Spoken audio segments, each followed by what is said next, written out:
어제 1차 컷오프를 통과한 8명의 국민의힘 대선 경선 후보들이 오늘 처음으로 TV 토론에서 맞붙었습니다.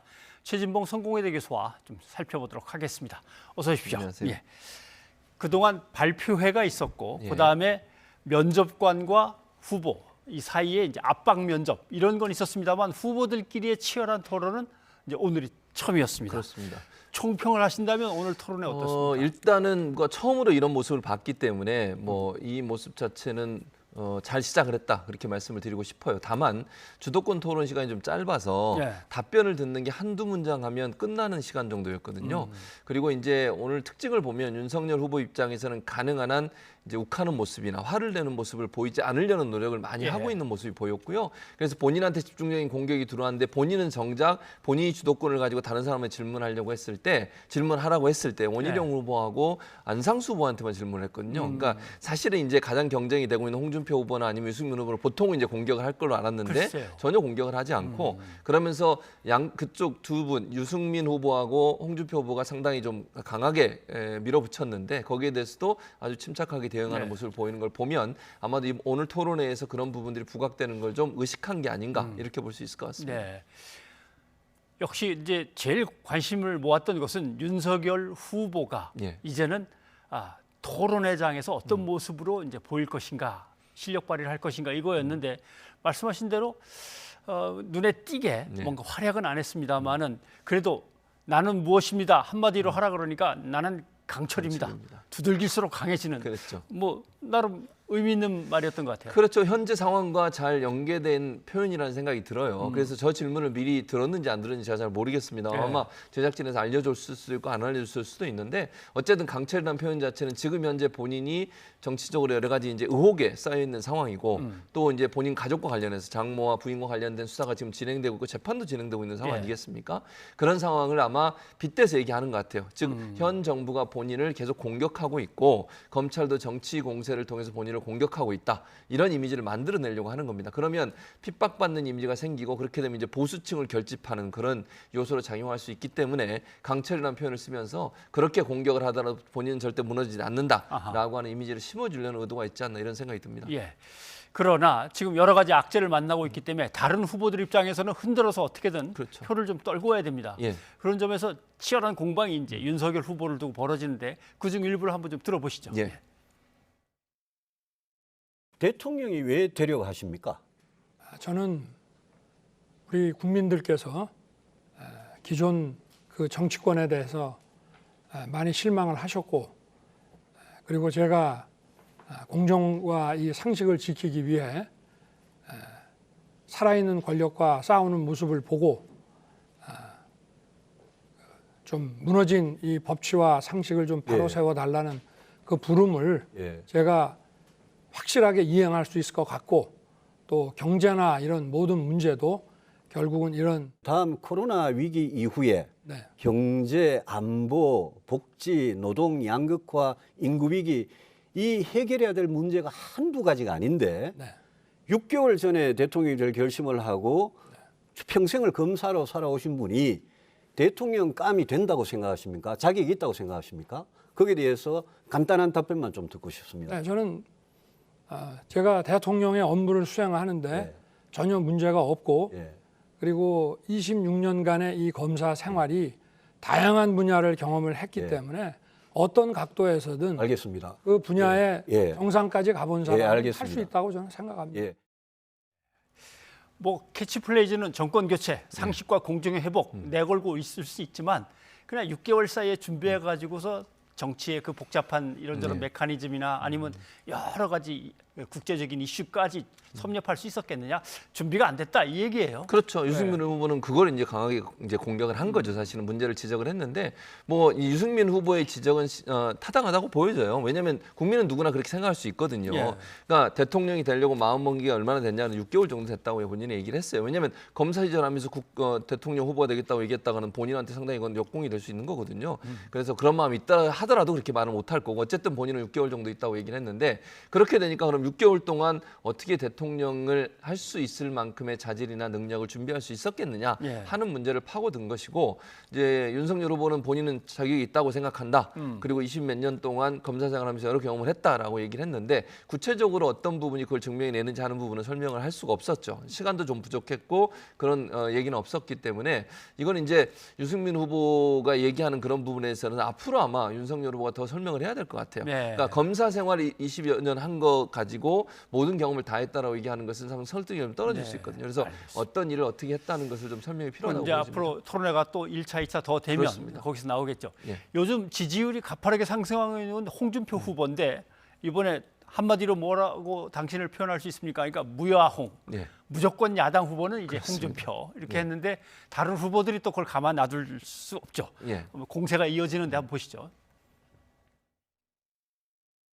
후보님께서 순간순간은 굉장히 솔직하신데 이게 며칠 지나고 몇 달 지나고 몇 년 지나면 말이 180도 바뀌는 그런 경우를 제가 굉장히 많이 봤습니다. 예를 들면 박근혜 전 대통령에 대해서 춘향이 아니고 향단이었다.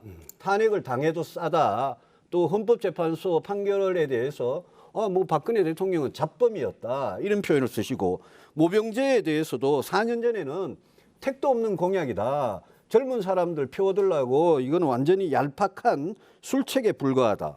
우선 박근혜 전 대통령 문제는 유승민 후보가 나한테 물을 자격이 없어요. 아닙니다. 저는 그리고 일관되게 두 번째 모병제는 이미 3년 전에 내가 홍카콜라를 통해서 발표를 했습니다. 저는 개인적인 이익 때문에 당의 가장 중차대한 문제를 지금 침묵하고 있다.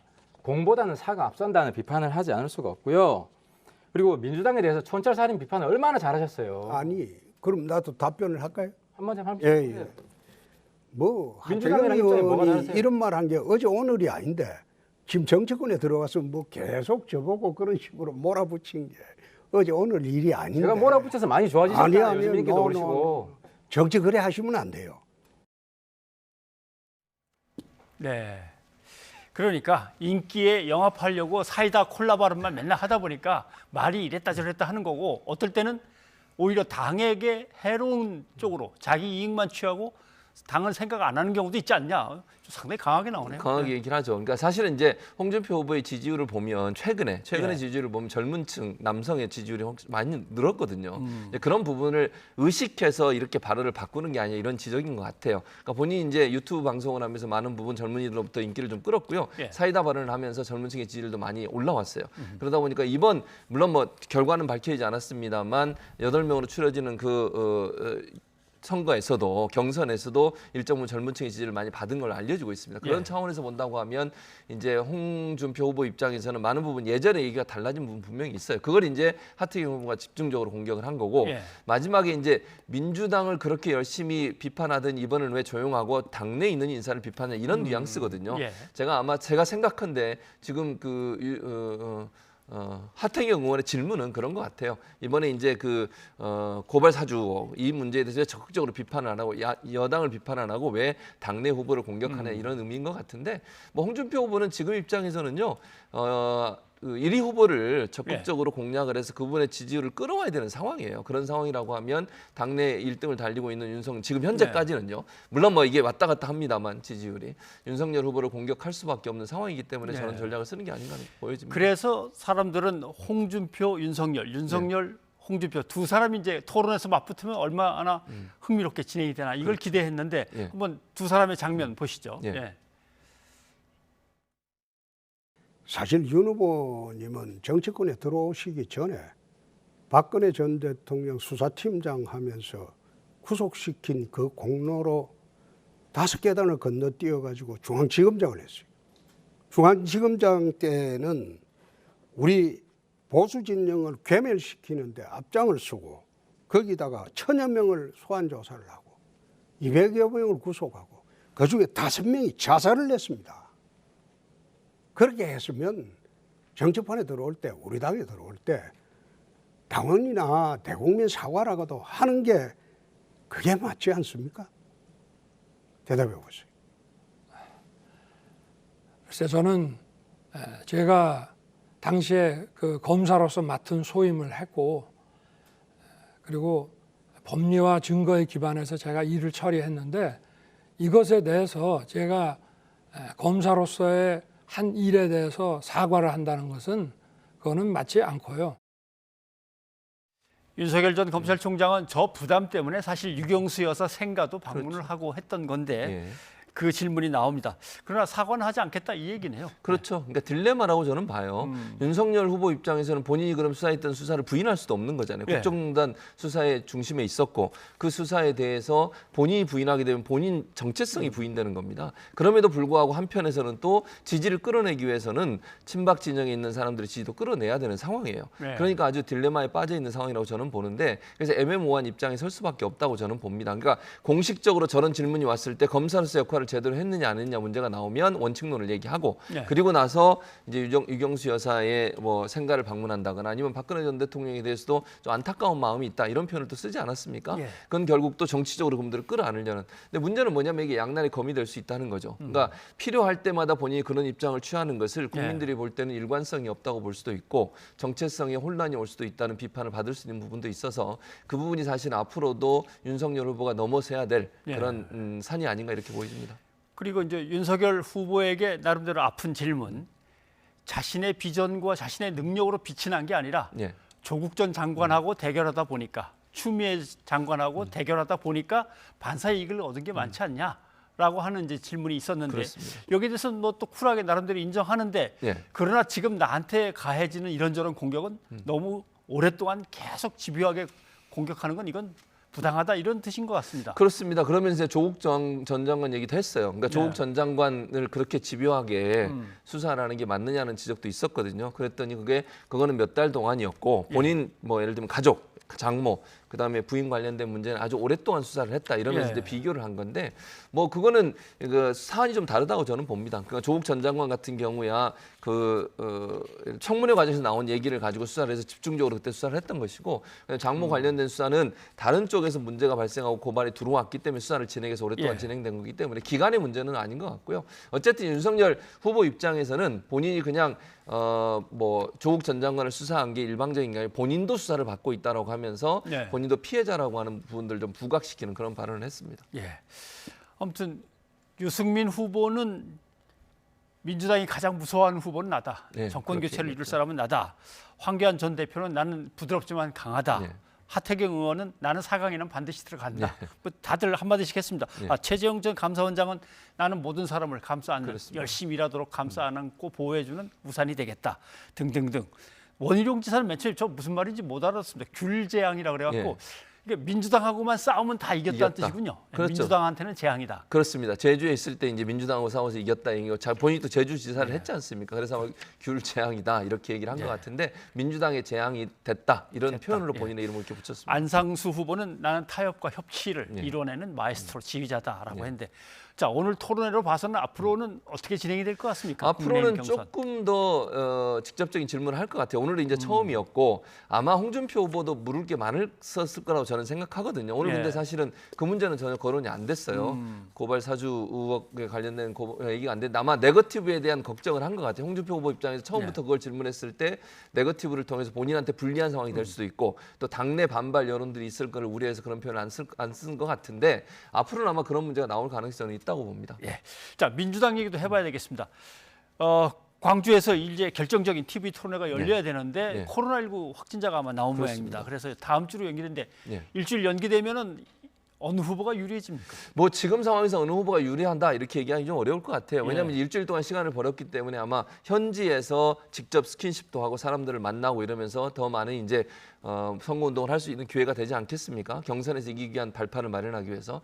근데 지금 상황으로 봐서는 크게 어떤 다른 이슈가 영향을 미칠 가능성이 낮은 상황이라고 저는 보여지고요. 예. 특별히 뭐 연기가 됐기 때문에 누구한테 유리하고 불리하고 이런 상황은 아니라고 보여지고 그런 상황이기 때문에 아마 지금의 이런 그 대세의 어떤 분위기가 아직까지는 계속 유지되고 있는 게 아닌가 이렇게 분석이 가능합니다. 예.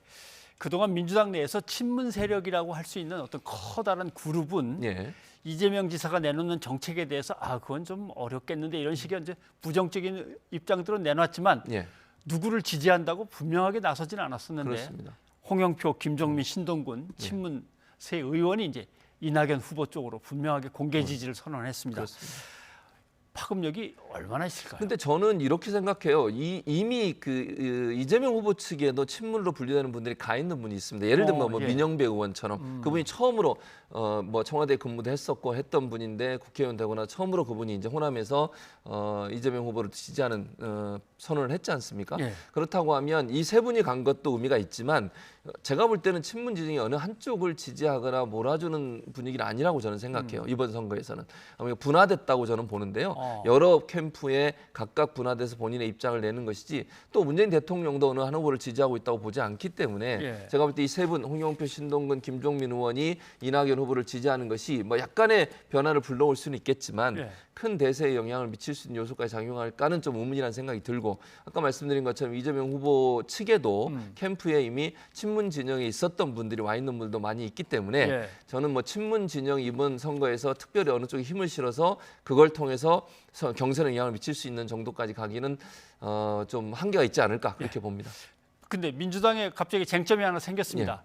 정세균 후보가 중도 사퇴를 했는데 그렇습니다. 그럼 그동안 정세균 후보가 얻었던 표는 그냥 가져가는 거냐 무효표가 되는 거냐. 예. 이건 규정에 의해서 무효표라고 하니까 그렇게 되면 퍼센테이지가 맞습니다. 달라지니까 예. 이낙연 후보 쪽에서는 상당히 꺼리는 것 같습니다. 그렇죠. 반발을 하고 있습니다. 그런데 말씀하신 특별 당규 56조에 보면 예. 경선 과정에서 후보자가 사퇴할 때에는 해당 후보자에 대한 투표는 무효로 처리한다. 이렇게 돼 있고요. 이 당규를 만든 때가 이낙연 후보가 대표를 하실 때예요. 예. 그러니까 이 당규에 의해서 만장일치로 이렇게 하기로 결정을 했기 때문에 이거를 바꿀 수는 없다고 저는 봅니다. 근데 이낙연 후보 측에서는 아마 퍼센테이지가 전체로 다 올라가요. 예를 들면 모수가 줄어드는 거잖아요. 그렇죠. 예. 그러니까 전체적으로 퍼센트가 다 올라가기 때문에 이재명 후보뿐만 아니라 이낙연, 추미애, 박용진, 김두관 후보 다 퍼센트가 올랐습니다.